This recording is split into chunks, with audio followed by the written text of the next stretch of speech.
করো। আপনি কিন্তু সে মানব দেহ নিয়ে আপনি গৌরব করতে পারেন। কখন? যখন আপনি মানব দেহ থেকে মুক্তি পেয়ে যাবেন, আপনাকে আর বারে বারে আসতে হবে না, বারে বারে মরতে হবে। আর এখন তো আমরা এসেছি, আসি আর যাই, মামার বাড়ির মধ্যে দুদিন বেড়াতে আসি, আবার দুদিন পর চলে যাই। সেটা কি কোনো কি মুক্তি হলো আমাদের? বারে বারে আসা, বারে বারে যাওয়া কোনোদিন মুক্তি হলো না। এই জন্মে যাই কিছু কর্ম করেছি সেটা নিয়ে আবার আগামী জন্মে আবার আমরা সৃষ্টি হব, জন্ম হব না বাবা। সেটা যেখানে হোক, মানুষ হতে পারি বা অন্য কিছু হতে পারে। যাক, যে কথায় আমরা এসেছি, আমার মন গেল না কৃষ্ণ সেবাই রঙ্গরসে মদিয়া। ওই যে মানব দেহকে নিয়ে যদি গৌরব করতে হয়, তাহলে আপনাকে কৃষ্ণ সেবায় মন দিতে হবে, তাহলে আপনি মানব দেহ নিয়ে গৌরব করতে পারেন। যেমন আমার মহাপুরুষেরা মানব দেহ নিয়ে উদ্ধার হয়ে গেলেন। আমার গুরুদেব রাম ঠাকুর, শিবকল্প মহাযোগী লোকনাথ ব্রহ্মচারী, ওনারা কি আমার মতো আপনার মতো সাধারণ মানুষ আছে না? আছেন। ওনারা কি বারে বারে আসা যাওয়া করতেছেন? কিন্তু ওনারা কষ্ট করে আমার আর আপনার জন্য উদ্ধারের পথ বের করে নিয়েছেন, মুক্তির পথ দেখিয়ে দিয়েছেন। সেই দিকে কি আমরা ধাবিত হই বাবা কখনো? না বাবা। তো আমাদের মন সবসময় কি হয়? আমাদের মন ভালো কাজে যায় না, আমাদের মন সবসময় খারাপ কাজে বেশি যায়। নিষিদ্ধ জিনিসের প্রতি আমাদের মন ধাবিত হয়। কৃষ্ণ সেবায় আমাদের মন যায় না, সাধুগুরু বৈষ্ণব সেবায় আমাদের মন যায় না। যাই বাবা, ওই যে প্রথম শুরুতে আমি তো বললাম, এখানে যদি একটু আজকে যে একটা ব্যান্ড কনসার্ট হতো, এখানে মনে কয়েক হাজার মানুষ হতো, বলে দিলাম না বাবা। আমাদের মন গেল না কৃষ্ণ সেবায় রঙ্গরসে মদিয়া। আমরা সবসময় রঙ্গমসে বল জয় জয় শ্রী রাধা কৃষ্ণ প্রেমানন্দ হরে হরি বল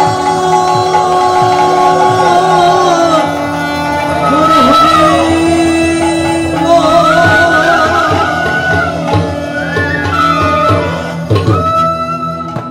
আমরা সবসময় রঙ্গরসে মজে থাকি বাবা, তামাশার মধ্যে থাকি বাবা, কৃষ্ণ সেবায় থাকি না। আমরা সংসারের বিষয় বিষ পান করছি, কিন্তু ভগবানের অমৃত সুধা আমরা কখনো পান করতে পারি না। কি করছি বাবা? আমরা সংসারের বিষয় বিষ পান করছি, প্রতিদিন তো আমরা বিষয় বিষ পান করছি না বাবা, কিন্তু ভগবানের অমৃত সুধা আমরা পান করতে পারি না। ভগবান গীতায় বলে দিয়েছেন, স্পষ্ট বলে দিয়েছেন যে জগতে 4 প্রকারের ভক্ত আমাকে মন ভরে ডাকবে। অর্থাৎ মন ভরে 4 প্রকারের ভক্ত মন ভরে কি করবে? ডাকবে। মন ভরে গীতার কথা, হরি কথা শ্রবণ করবে, গুরুর কথা শ্রবণ করবে। আর 4 প্রকারের ভক্ত কি করবে না? ভগবানের কথা শ্রবণ করবে না, ডাকবে না, ভগবানের কথায় বসবে না, ভগবানের আলোচনায় আসবে না। কি বলছেন? নমাং দুষ্কৃতং মূঢ়া প্রপদ্যন্তে নরাধমা ময়ায়া অপরিত্যাজ্যানাং আসুরিং ভাবমাশ্রিত। নমাং দুষ্কৃতিনঃ মূঢ়া প্রপদ্যন্তে নরাধমা মায়ায়া অপরিত্যাজ্যানাং আসুরিং ভাবমাশ্রিত। এই 4 প্রকার ভক্ত আমাকে কি করবে না? স্মরণ করবে না। আবার 4 প্রকারের ভক্ত, যেমন আপনারা যারা এসেছেন, ওই 8 প্রকারের ভিতরে আপনারা 4 প্রকার ভক্ত। এই 4 প্রকার ভক্ত কারা জানেন? আপনারা পড়েছেন, চতুর্বিধা ভজন্তে মাং জনা সুকৃতিন হরিজন আর্থ জিজ্ঞাসু অর্থাত্তি জ্ঞান ইচ্ছ বরত সর্ব। আর এই 4 প্রকারের ভক্ত কি করবে? ভগবান বলেছেন গীতার মধ্যে, আমার গুণগান শুনবে, আমার গুণকীর্তন শুনবে, গীতা বাসরে বসবে, হরি বাসরে বসবে। তো আপনারা আজকে যারা এখানে গীতাপাঠ শ্রবণ করতেছেন, গীতাপাঠ শুনতেছেন, আপনারা হলেন যে ওই 4 প্রকারের ভক্ত। আর যারা আসেন নাই, তারা ওই যে নমাং দুষ্কৃতিনঃ মূঢ়া, তারা দুষ্কৃতিকারীদের সাথে তাদেরকে তুলনা করা হয়েছে, অচুর রূপে তাদেরকে বর্ণনা করা হয়েছে, বুঝছেন? তো বাবা, গীতা পাঠে আসবেন, হরি কথা শ্রবণ করবেন, গীতার কথা শ্রবণ করবেন। গীতা পাঠ করতে হয় না, গীতার আবাসে জীবের মুক্তি।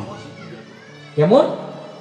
এই যে এখানে গীতা পাঠ হচ্ছে, গীতার কথা শ্রবণ করছেন, একটা শ্লোক যদি, একটা কথা আমি যদি 4 ঘন্টা এখানে গীতা আলোচনা করি, একটা অক্ষর যদি আপনাদের মনের মধ্যে একবার দাগ কাটে, আপনাদের আমল পরিবর্তন হয়ে যাবে, আপনাদের হৃদয় পরিবর্তন হয়ে যাবে, আপনাদের নিজের দেহের ভিতরে নিজের পরিবর্তন আসবে। বাবা, গীতা পাঠ করতে হয় না, গীতার ভাবে, গীতার আবাসে জীবের মুক্তি হয়, গীতার আবাসে জীবের মুক্তি। শুধু মন ভরে গীতার কথা শ্রবণ করবেন, মন ভরে একটু গীতা পাঠ করবেন,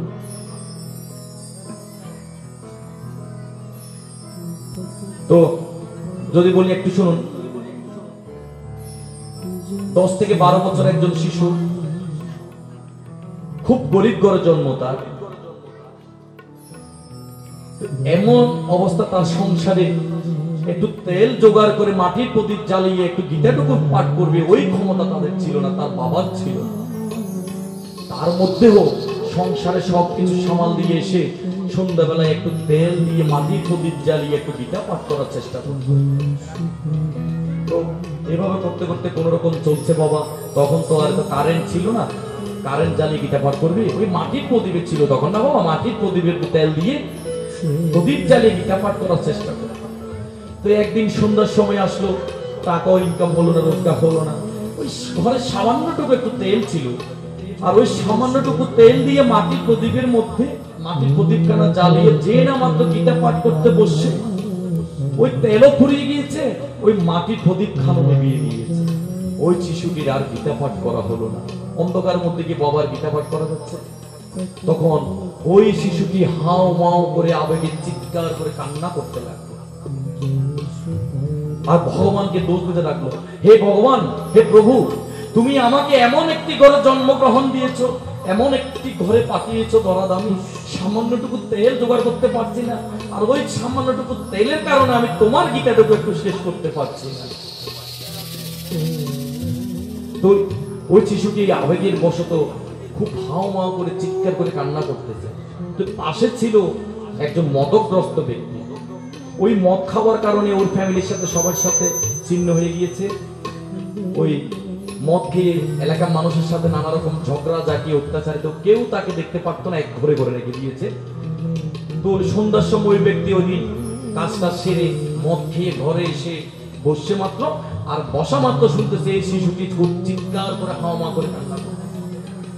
তো ওই মদগ্রস্ত ব্যক্তি একটু খারাপ লাগলো, আর দূরে এসে বললো, এই শিশু, কি হয়েছে তো, তুই এত চেঁচামেচি করছিস কেন, এত চিৎকার করে কান্না করছিস কেন? বলছে মহাজন, ওই ছোট্ট শিশুটি বলছে, মহাজন দেখুন না, আমি কি অভাগার ঘরে জন্ম হয়েছে আমার, সামান্যটুকু একটু তেল জোগাড় করতে পারছি না, আর তেলের প্রদীপ জ্বালিয়ে আমি একটু ভগবানের গীতাটুকু পাঠ করতে পারছি না। দেখো, তখন ওই ছোট্ট শিশুটির কথাটি ওই মদগ্রস্ত ব্যক্তির মনের ভিতরে দাগ লেগে গেছে। তো বাবা, ওই ছোট্ট শিশুটির কথাটি ওই মদগ্রস্ত ব্যক্তির মনের মধ্যে একটু দাগ লেগে গেছে। ও মনে মনে চিন্তা করতে লাগলো, হাইরে, সারা জীবন তো একটা ভালো কাজ করিনি, শুধু মদ খেয়েছি, অন্যায় কাজে টাকা নষ্ট করেছি, কোনদিন তো ভালো কাজ করিনি, আর তুই সামান্য একটু তেলের কারণে গীতা পাঠ করতে পারছিস না। ওই মদগ্রস্ত ব্যক্তি বলতেছে, কিভাবে তার আমলটা পরিবর্তন হয়ে যাচ্ছে একটু দেখুন। তখন ওই শিশুটির কথাটা, ওই শিশুটির কান্নাটি ওই মদগ্রস্ত ব্যক্তির হৃদয়ের ভিতরে আঘাত লেগে গেছে। তখন ওই শিশুটিকে জড়িয়ে ধরে আদর করে বললো, বাবা তুই আর কাঁদিস, আজ থেকে আমি তোর কাছে প্রতিজ্ঞা করছি, আমি আর মদ খাবো না। এই মদ খাবার কারণে আমি সমাজে বলো আমার পুত্র সন্তান কন্যা যা আছে স্ত্রী সবার সাথে বিচ্ছেদ হয়ে গিয়েছে, কিন্তু আমি আর মদ খাবো না আজ থেকে। আর পুরো মাসের যে টাকা দিয়ে আমি মদ খেতাম, সেই মদের টাকা দিয়ে আমি তোকে তেল কিনে দিব, আর তুই বসে নিত্য গীতা পাঠ করবি সন্ধ্যার সময়, আর আমি অফিসের কাজ সেরে এসে হাত মুখ ধুই আমি তোর কাছ থেকে গীতা শ্রবণ করব। কিভাবে দেখেন আমল পরিবর্তন হচ্ছে। তখন এই কথা বলে শিশুটিকে সান্ত্বনা দিয়ে চলে গেল, রাত্রে ঘুম গেল। পরদিন সকালে উঠে চাকরিতে গেল। সারাদিন ওই মতগ্রস্ত ব্যক্তি কথাটা চিন্তা করতে লাগলো গীতা পাঠে। তো আসার সময় এলাকার ভিতরে একটি দোকানে ঢুকলো, মুদির দোকানে গিয়ে বলছে, হে দোকানি ভাই, আমাকে 1 টিন তেল দেন তো।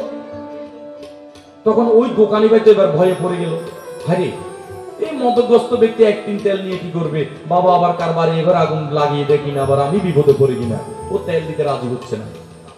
এক পর্যায়ে মদগ্রস্ত ব্যক্তি নাম আবার খারাপ ব্যবহার করবে, জিজ্ঞেস করলো, দাদা হাত জোর করে আপনি 1 টিন তেল দিয়ে কি করবে? 1 টিন তেল মানুষের হোটেলে নিয়ে যায়, বিভিন্ন বড় অনুষ্ঠান নিয়ে যায়, আর আপনি তো একজন, 1 টিন তেল নিয়ে কি করবেন? তখন ওই মদগ্রস্ত ব্যক্তি বলল, দাদা শুনুন, আমি জানি আমি সারা জীবন অন্যায় করেছি, আমি পাপ করেছি, কিন্তু কাল রাতে আমি একটি ছোট্ট শিশু পাঠক, গীতা পাঠকের কাছে আমি প্রতিজ্ঞা করেছি, আমি আজকে থেকে আর মদ খাবো না, মদের টাকা দিয়ে আমি ওই ছোট্ট গীতা পাঠককে আমি তেল কিনে দিব, আর আমার ছোট্ট শিশুটি গীতা পাঠ করবে। আমি চাকরি থেকে এসে হাত মুখ ধুয়ে সুন্দর করে বসে ওই পাঠকের কাছ থেকে আমি গীতা শ্রবণ করব।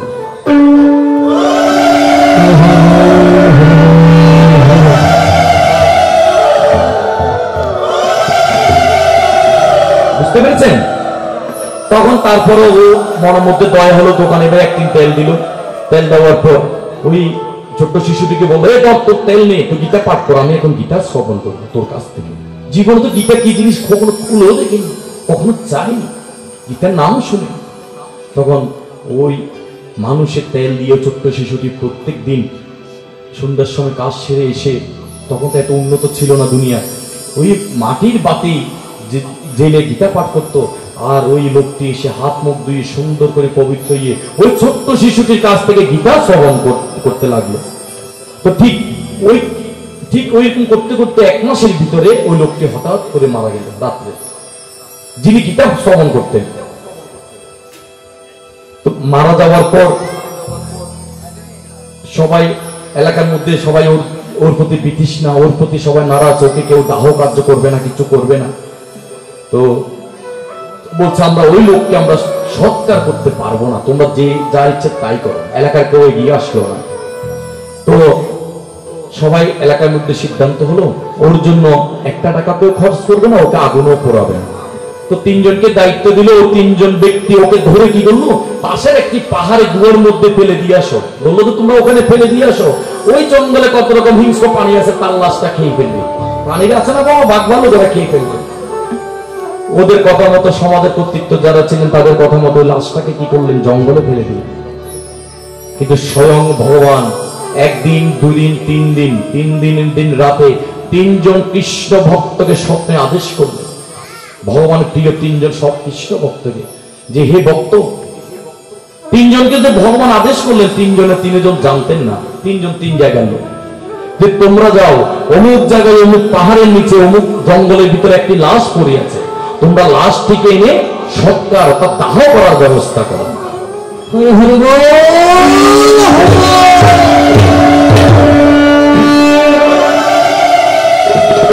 পরের দিন সকালে 3 জন গেল। প্রথম 1 জন গেল, দেখলো আরেকজন, 3 জনের মুখে একই কথা, আমাকে ভগবান আদেশ দিল। যাক 3 জন সম্মতি হলেন। ওই লাশটিকে ধরাধরি করে বাড়িতে নিয়ে আসলো, ও যেখানে থাকতো বাসা ওখানে নিয়ে আসলো। তো এনে মাত্র সবাই বলছেন যে আপনারা একটু শুনুন, আপনারা একটু শুনুন, এই মানুষটি তো মারা গিয়েছে, আপনারা ওই লাশটাকে যে জঙ্গলে ফেলে দিয়ে এসেছেন, এটা তো আমাদের সনাতন ধর্মের কোনো কাম্য নয়।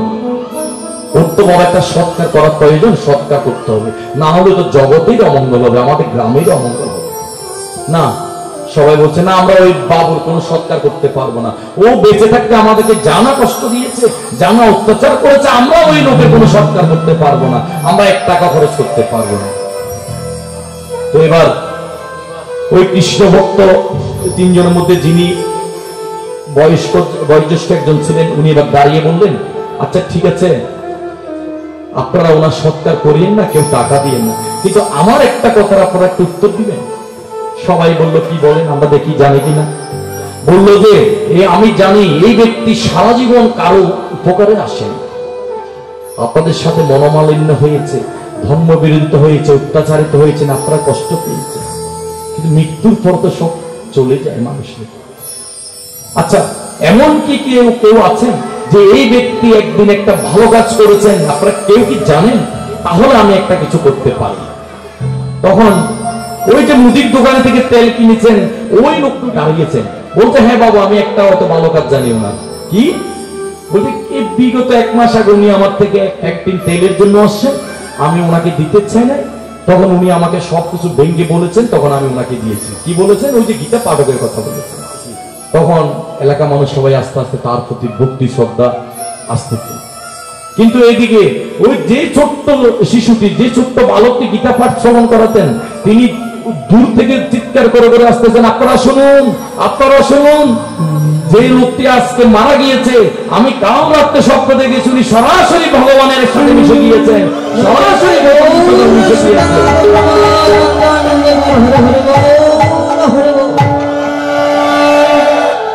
তিনি হেঁটে হেঁটে বৈকুণ্ঠ ধামে চলে যাচ্ছেন, আমি নিজে স্বপ্ন দেখেছি।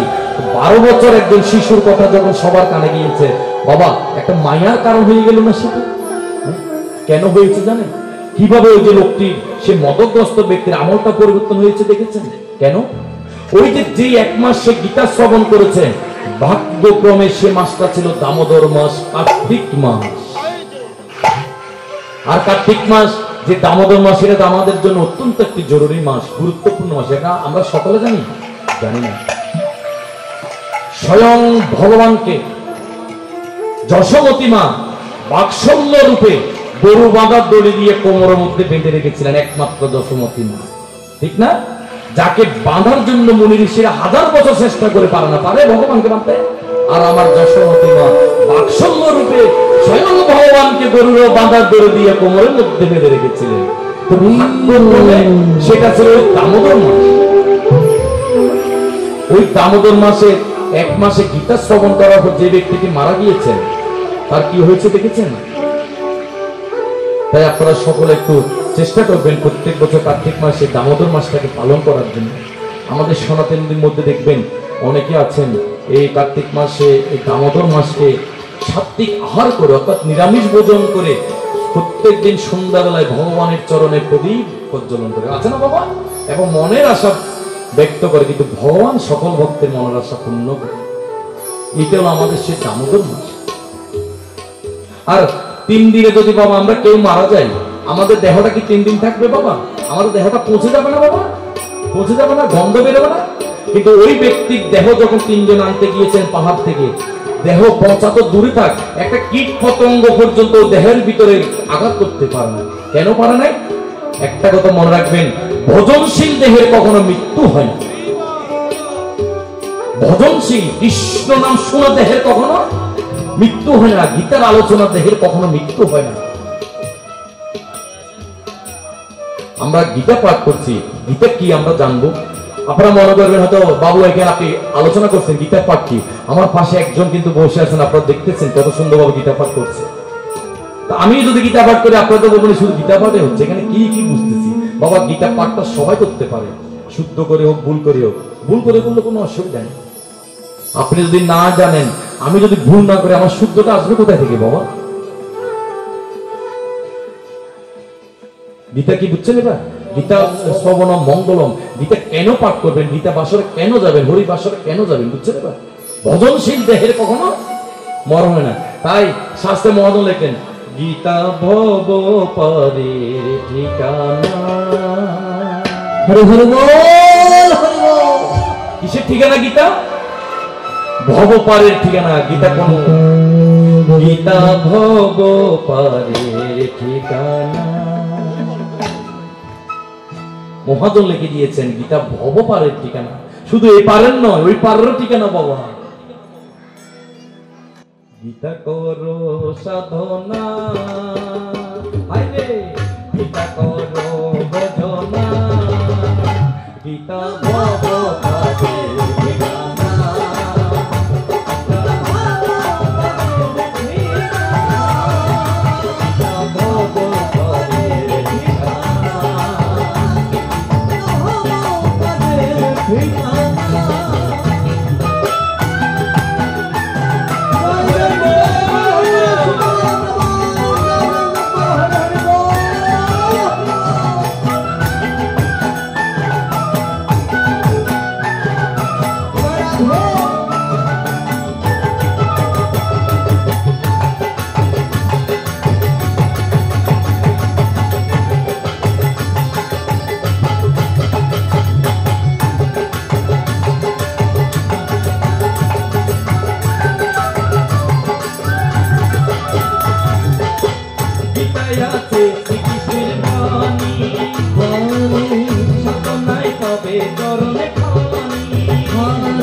সাধনায় পাবে চরণে খানি, ভক্তি করে কত দিলে, ভক্তি করে কত দিলে মিটবে সকল মনের বাসনা, মিটবে সকল মনের বাসনা।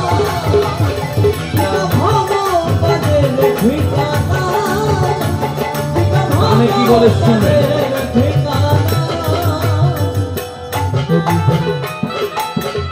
গান গেয়েছি আমরা গাচ্ছি আপনারা শুনছি। কি বলে গান মহাজন কি বলছেন?